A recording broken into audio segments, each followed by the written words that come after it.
Good afternoon students, स्वागत है आप सबका हमारे यूट्यूब चैनल पे जिसका नाम है सौरभ क्लासेस फॉर हिस्ट्री।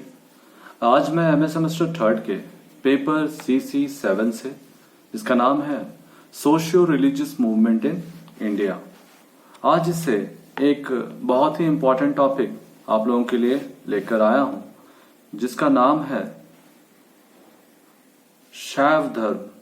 शैव धर्म को हम लोग शैविज्म के नाम से भी जानते हैं। यह हमारे यूनिट 2 के सेक्शन 1 का काफी इंपॉर्टेंट पार्ट है। तो चलिए हम शैववाद को शुरू करें। इससे पहले हम इसके बारे में कुछ बताना चाहेंगे। शैववाद दरअसल भगवान शिव की आराधना करने वाला धर्म है। यह एक संप्रदाय है। इस संप्रदाय का बारे में हमें विस्तृत तौर पर अध्ययन करना है। हमारे शैववाद के लिए हमने इसको अध्ययन की सुविधा के लिए इसे 3 भागों में विभक्त किया है। इसके प्रथम भाग में शैववाद के विषय में एक छोटी सी पृष्ठभूमि होगी। इसका मध्यम भाग जो दूसरा अध्याय होगा वह शैव धर्म के, शैव संप्रदाय के सिद्धांत एवं उसके दर्शन पर आधारित होगा, और इसका अंतिम जो भाग होगा वह हमारा निष्कर्ष होगा। तो चलिए बिना किसी समय गवाए हम अपने विषय को प्रारंभ करते हैं। मध्ययुगीन भारतीय इतिहास में शैव संप्रदाय का उत्कर्ष एक महत्वपूर्ण अध्याय माना गया है। शिव से संबंधित धर्म को शैव धर्म कहा गया है तथा धर्म के भक्तों और अनुयायियों को शैव कहा गया है। शैव धर्मावलंबियों के प्रधान इष्ट देवता भगवान शिव है। यह उत्तर वैदिक कालीन नाम है। विष्णु की तरह उनके अवतारों की कल्पना नहीं की गई है, ना ही उनका विकास अवतारवाद के आधार पर हुआ, बल्कि उनका विकास रुद्र से शिवम के रूप में हुआ है। शिव की प्राचीनता प्रागैतिहासिक है।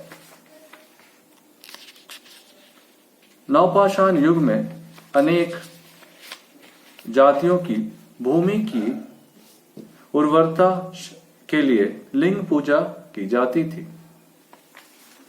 शैव धर्म के विकास के साथ ही शिव की विभिन्न प्रकार से पूजा करने वाले वर्गों का भी विकास हुआ, जो अपने विचारों, मतों और सिद्धांतों के अनुसार शिव की उपासना करते थे।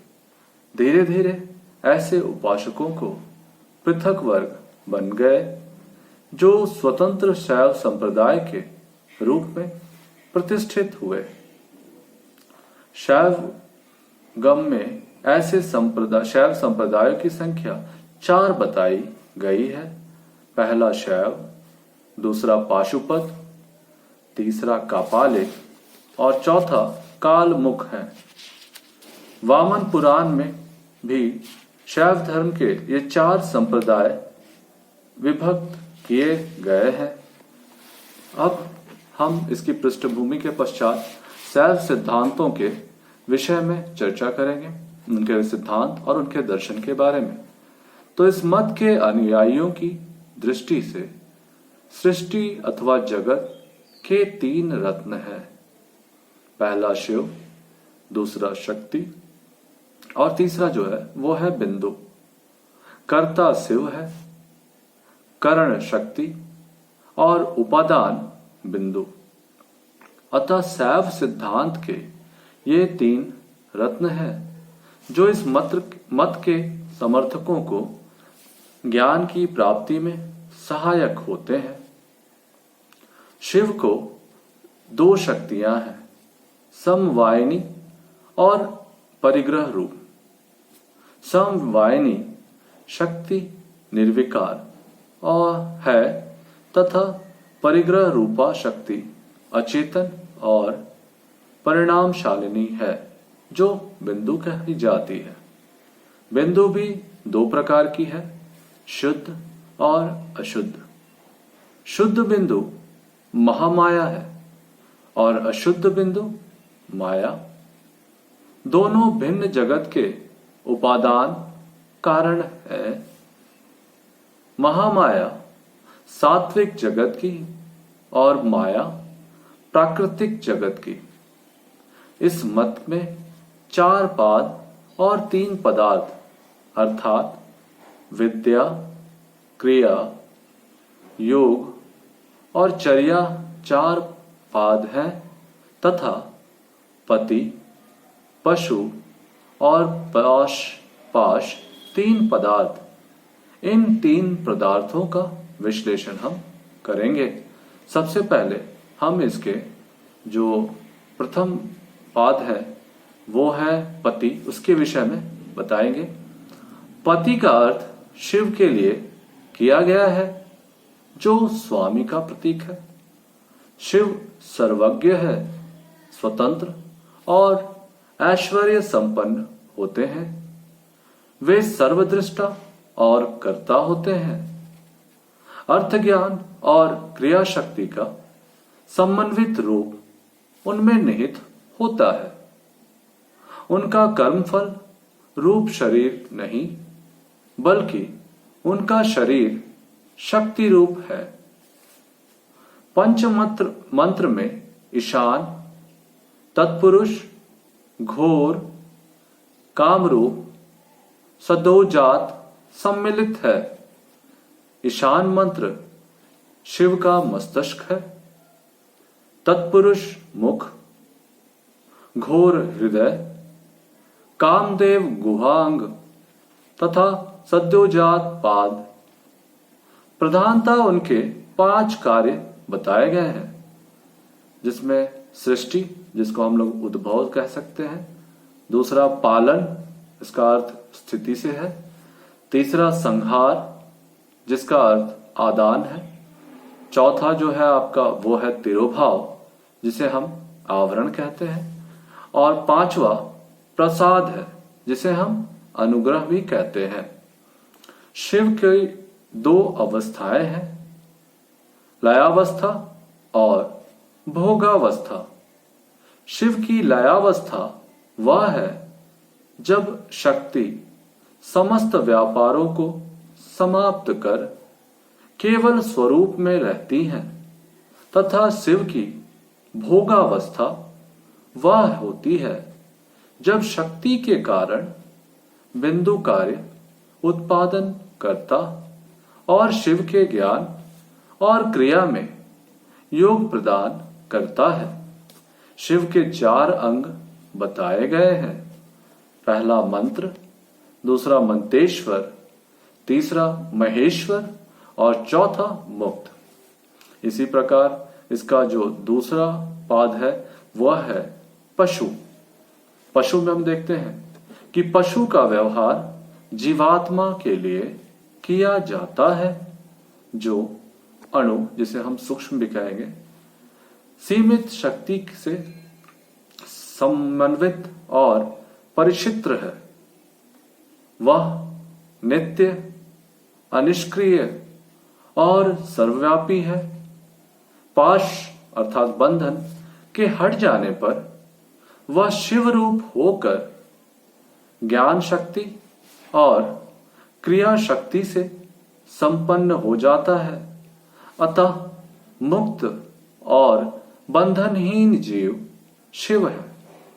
पशु के 3 प्रकार हैं। पहला विज्ञानाकल, दूसरा प्रलयाकल और तीसरा शकल। विज्ञानाकल पशु उसे कहते हैं जो विज्ञान, योग या संन्यास से अथवा भोग से अपना कर्म क्षीण कर लेता है, किंतु थोड़ा मल, जिसे कलुष कहते हैं, रह जाता है। अतः विज्ञान कल पशु 2 प्रकार के होते हैं। एक वे जिनके कलुप समाप्त हो चुके हैं और दूसरे वे जिनके कलुप शेष रह गए। प्रथम कोटि वाले जीव को विदेश्वर पद प्राप्त होता है, जिसकी संख्या 8 बताई गई है। अनंत, सूक्ष्म, शिवोत्तम एक नेत्र, एक रुद्र, त्रिमूर्ति, श्रीकंठ, शिखंडी, ये कुल मिलाकर 8 प्रकार के हैं। प्रलयाकल पशु वह है जिसकी कलाएं संसार के प्रलय द्वारा समाप्त होती हैं। इसके 2 प्रकार बताए गए हैं। प्रथम वह जिसके दोनों पाश अर्थात मल और कर्म परिपक्व हो चुके हैं, अतः परिपक्वता वाले पहले जीव को मोक्ष मिलता है। शिव का परम पद और दूसरे को पुनर्जन्म। शकल पशु में मल, कर्म और माया तीनों तत्व रहते हैं। इसके भी 2 वर्ग बताए गए हैं, एक परिपक्व कलुप वाला और दूसरा अपरिपक्व कलुप वाला। प्रथम वर्ग को 18 मंतेश्वरों के पद प्राप्त होते हैं तथा उनकी रोध शक्ति समाप्त हो जाने के कारण उसे मोक्ष की प्राप्ति होती है। द्वितीय वर्ग वाले को कर्मी की आबद्धता के कारण भोग भोगने के लिए संसार में पुनः आना पड़ता है। अब हम इसके तीसरे पाद अर्थात पाश के विषय में देखेंगे। पाश का अभिप्राय बंधन से होता है, जिसके द्वारा शिव रूप होने पर भी जीव को पशुत्व की प्राप्ति होती है। पाश के 4 प्रकार निर्दिष्ट किए गए हैं, मल, कर्म, माया और रोध शक्ति इसके 4 प्रकार हैं। सजीव की प्राकृतिक ज्ञान क्रिया शक्ति का तिरोहित करने वाला बंधन मल कहा गया है। फल की इच्छा से किया जाने वाला धर्म और अधमुक्त कार्य का बंधन कर्म के नाम से जाना जाता है। प्रलय काल में जीवों को अपने में लीन करने वाली शक्ति और सृष्टि काल में उन्हें उद्भृत करने वाली शक्ति को माया की संज्ञा दी गई है तथा शिव की शक्ति को, जो जीवों के स्वरूप का तिरोधान करती है, रोध के नाम से उसे अभिहित किया जाता है। शैव संप्रदाय के लोग उपासना मार्ग को के विषय में बताते हैं कि उपासना मार्ग यही है कि पशु पाश से मुक्त होने के लिए साधना करे, जो क्रिया से ही संभव है। मल, जिसको हम बंधन भी कहते हैं, से मुक्ति ना ज्ञान से संभव है ना कर्म से, बल्कि वह क्रिया द्वारा ही संभव है। जीव तो समस्त वस्तुतः शिव रूप ही है, किंतु पाशों के कारण वह बंधनों में जकड़ा रहता है। अंतःक्रिया के माध्यम से जीव को मुक्ति मिलती है।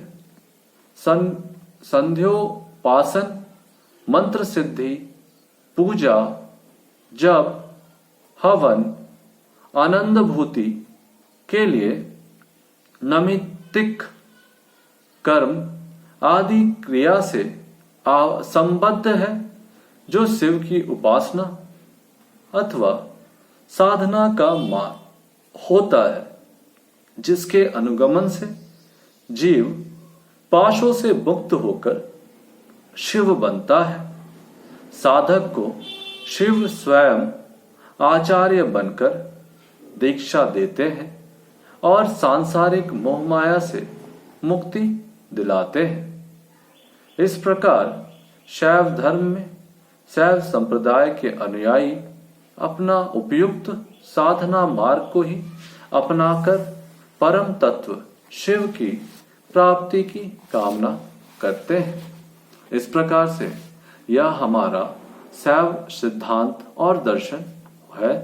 इसके पश्चात हम निष्कर्ष में देखते हैं कि शैव धर्म जो था मूलतः शिव की उपासना करने वाले वर्ग का एक धर्म था।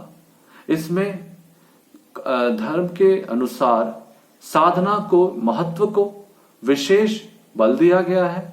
साथ ही साथ इसमें व्यक्ति के लिए क्या आवश्यक है और कैसे उसे शिव की प्राप्ति होगी, इसके मार्ग भी सुझाए गए हैं। वैसे यह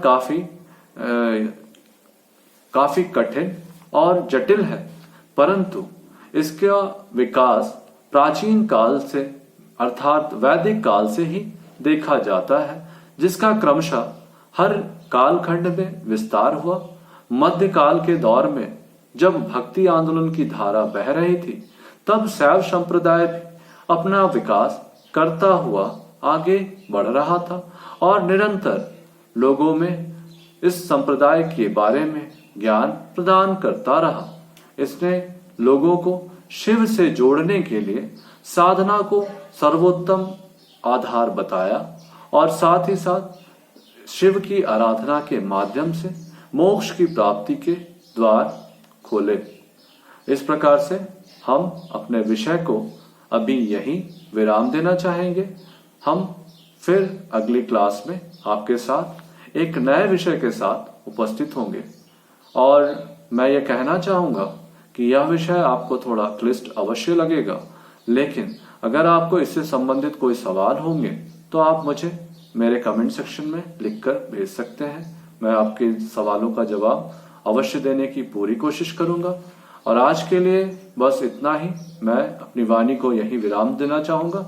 हम कल नए विषय के साथ फिर से आपके सामने उपस्थित होंगे। तब तक के लिए धन्यवाद।